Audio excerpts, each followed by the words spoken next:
Pernah nggak sih Anda ngerasa kayak lagi lari di atas treadmill kehidupan? Udah capek-capek lari, tapi kok nggak maju-maju ya? Kita mati-matian pengen keluar dari tumpukan utang, pengen lepas dari hubungan yang beracun, atau sekedar pengen hidup tenang tanpa stres. Tapi anehnya, sadar nggak sih, semakin kita benci hal-hal itu, malah semakin kuat mereka nempel di hidup kita. Kok bisa ya, hal yang paling kita hindari justru yang paling sering kejadian? Nah, hari ini kita bakal bongkar habis alasannya. Selamat datang di sesi pembahasan kita kali ini. Hari ini kita bakal bedah tuntas salah satu buku paling fenomenal sepanjang masa, yaitu The Secret karya Rhonda Byrne. Dan yang bikin materi ini super menarik adalah kita nggak cuma ngomongin konsep spiritual yang ngawang-ngawang loh. Kita bakal tarik itu semua jadi wawasan psikologis yang masuk akal banget dan pastinya bisa langsung Anda praktekkan hari ini juga buat ngubah realitas hidup Anda. Biar lebih gampang dicerna, kita udah bagi pembahasan ini jadi 6 poin utama. Mulai dari ngulik apa sebenarnya akar masalah manusia, terus masuk ke rahasia tarik-menarik, gimana emosi kerja sebagai umpan balik, 3 langkah proses penciptaan, kekuatan luar biasa dari rasa syukur, sampai nanti puncaknya, kesadaran kalau Anda adalah sang penciptanya. Kita bakal urai perlahan dari akar masalah sampai ke solusinya yang paling praktis. Oke, kita masuk ke bagian pertama. Apa sih sebenarnya akar masalah kita sebagai manusia? Coba deh renungin sebentar. Kenapa banyak banget orang yang susah keluar dari utang atau hidupnya gitu-gitu aja padahal mereka pengen banget sukses? Nah, perhatiin perbandingannya ini. Kebanyakan dari kita tuh tanpa sadar ngehabisin energi mental buat mikirin masalahnya. Kita fokus ke utangnya. Padahal terus-terusan mikirin masalah itu ibarat nyalahin magnet raksasa yang narik lebih banyak penderitaan, tagihan, dan stres. Tapi coba dibalik, pas Anda maksa diri buat fokus ke kelimpahan, otomatis Anda bakal narik kekayaan dan peluang-peluang baru. Intinya gini, semakin Anda sering ngeluh, semakin banyak juga situasi nyebelin yang datang buat dikeluhin. Kok bisa gitu? Soalnya, alam semesta atau sebutlah pikiran bawah sadar kita, itu buta banget sama kata tidak atau jangan. Jadi pas Anda teriak, aduh saya nggak mau sakit, alam semesta itu cuma nangkep frekuensi dari kata sakit. Otomatis, Anda malah mencari sinyal dari hal yang paling pengen Anda hindari. Dan ujung-ujungnya kejadian beneran. Nah, dari situ kita lanjut ke bagian kedua. Apa sih sebenarnya rahasia tarik-menarik ini? Mari kita bedah mekanisme rahasia yang ngatur hidup kita ini. Ada satu kutipan brilian banget dari Bob Proctor. Dia bilang, kita semua bekerja dengan satu daya yang tak terhingga, yaitu hukum tarik-menarik.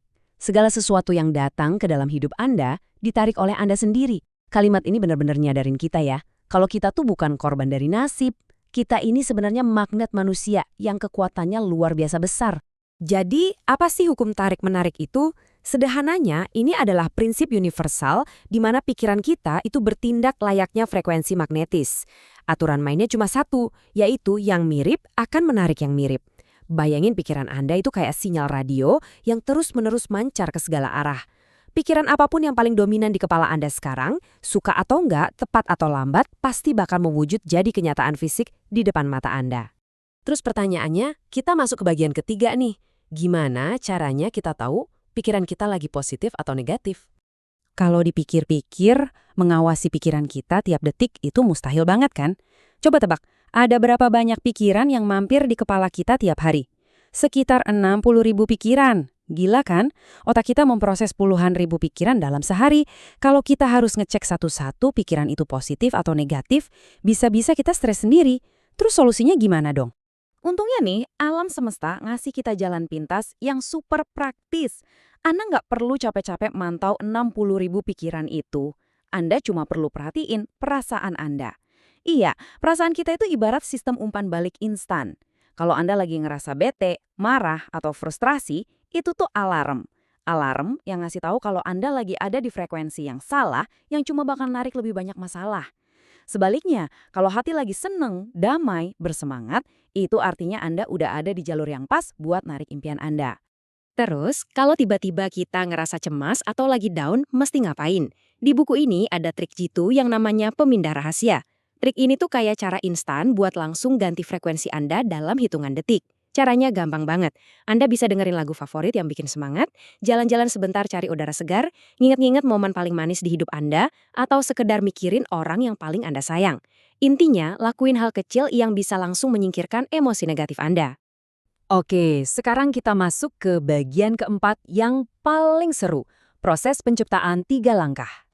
Di sini kita bakal belajar gimana cara pakai hukum ini secara nyata.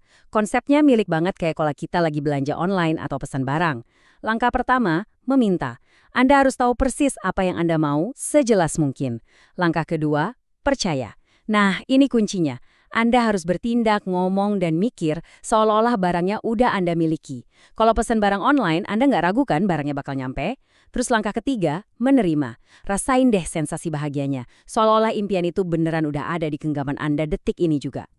Tapi hati-hati, ada satu hal yang sering banget bikin kita gagal.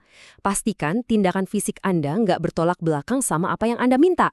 Ada satu cerita yang nyentil banget dari buku ini. Jadi ada seorang wanita yang pengen banget punya pasangan. Dia udah visualisasi tiap hari, tapi mobilnya diparkir persis di tengah garasi yang sempit, terus isi lemarinya penuh banget sama bajunya sendiri. Secara nggak sadar, tindakannya tuh ngomong kalau nggak ada ruang buat orang lain di hidupnya. Akhirnya dia sadar, dia geser parkir mobilnya, dia kosongin sebagian lemarinya, seolah-olah pasangannya udah ada di sana. Dan tebak, keajaiban itu beneran terjadi. Jadi siapkan ruang yang nyata di hidup Anda buat menerima apa yang Anda minta. Sekarang kita bahas bagian kelima, yang nggak kalah pentingnya, kekuatan syukur. Pernah nggak ngerasa susah banget buat ngebayangin sesuatu yang belum terjadi? Nah, cara paling cepat buat ngubah pola pikir dari merasa kurang jadi siap menerima adalah dengan bersyukur. Syukur yang tulus itu benar-benar bisa langsung ngubah energi Anda secara instan. Dia itu menyapu bersih semua hambatan frekuensi akibat rasa iri, marah, atau minder. Gini deh logikanya. Alam semesta nggak bakal ngasih hal-hal baru yang lebih baik kalau hal-hal yang udah ada di tangan Anda sekarang aja nggak Anda syukuri. Jadi syukur itu bukan cuma sekedar ucapan, tapi prasyarat mutlak. Ada satu praktik simpel tapi dampaknya luar biasa dari buku ini, namanya batu syukur. Praktiknya gini. Coba deh cari batu kecil yang permukaannya halus, terus masukin ke saku baju atau celana Anda. Tiap kali tangan Anda nggak sengaja nyentuh batu itu di sela-sela aktivitas, stop sebentar dan pikirin satu aja hal yang bikin Anda bersyukur hari ini. Ini tuh semacam trik psikologis pinter buat ngubah konsep bersyukur yang tadinya abstrak jadi kebiasaan fisik sehari-hari. Simpel banget kan? Tapi cobain deh efeknya luar biasa buat memperbaiki mood Anda. Dan akhirnya, kita sampai di bagian ke-6 sekaligus klimaks dari pembahasan kita hari ini. Anda adalah sang pencipta. Coba resapi baik-baik apa yang pernah dibilang sama Albert Einstein. Beliau bilang, imajinasi adalah segalanya. Imajinasi adalah gambaran awal dari atraksi kehidupan yang akan datang. Ingat ya, ini momong sekelas Einstein, bukan cuma sekedar omongan manis motivasi. Pemikir-pemikir terhebat dalam sejarah pun udah membuktikan kalau pikiran manusia itu secara harfiah punya kekuatan buat membentuk realitas di sekitarnya. Faktanya adalah, Anda itu ibarat menara pemancar paling kuat di seluruh alam semesta. Apapun rintangan atau situasi berat yang lagi Anda hadapi sekarang, itu cuma hasil dari rekaman pikiran Anda di masa lalu. Tapi tenang, masa lalu Anda nggak punya hak sama sekali buat mendikte masa depan Anda, kecuali Anda yang ngizinin. Saat ini juga, Anda lah yang pegang kendalinya. Anda berhak nulis ulang cerita hidup Anda sendiri, dimulai dari detik ini juga, dengan memilih frekuensi yang baru. Jadi, setelah tahu kalau setiap pikiran Anda hari ini lagi ngebangun realitas Anda buat besok, pertanyaannya sekarang adalah, apa yang bakal Anda pilih untuk dipikirkan setelah ini? Keputusannya ada sepenuhnya di tangan Anda. Terapkan prinsip ini, coba deh arahin fokus Anda cuma ke hal-hal yang benar-benar Anda inginkan, dan siap-siap takjub lihat gimana hidup Anda bakal merespons. Makasih banyak udah ngikutin sesi pembahasan kita kali ini, dan sampai jumpa di materi seru berikutnya.